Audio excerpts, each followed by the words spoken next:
Lorsque Metropolis sort en salle en 1927, c'est le film le plus cher de l'histoire du cinéma. Le long métrage, entièrement muet, ne rencontre pourtant pas son public. Le flop est à la hauteur des ambitions du film. Colossal. Pour tenter de sauver les meubles, le réalisateur Fritz Lang décide de raccourcir le film d'une demi-heure environ. Une demi-heure de pellicule qui, dès lors, tombe dans l'oubli.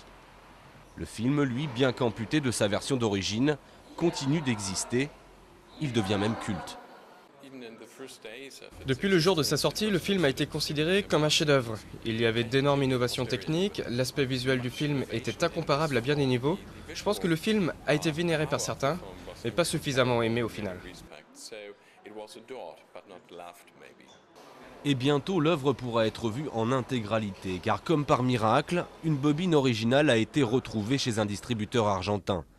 88 ans après sa sortie, Metropolis s'apprête à retrouver sa splendeur d'antan et les honneurs qu'il mérite. La version intégrale sera projetée lors de la 60e édition du Festival du film de Berlin.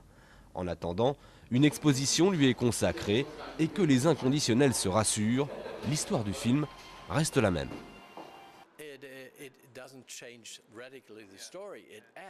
Ça ne change pas radicalement l'histoire. En fait, c'est un complément. Sans ces 30 minutes, le film était difficile à comprendre. Maintenant, on comprend mieux l'histoire, on voit plus le jeu d'acteurs. C'est ce qu'il y a de plus important pour comprendre le film.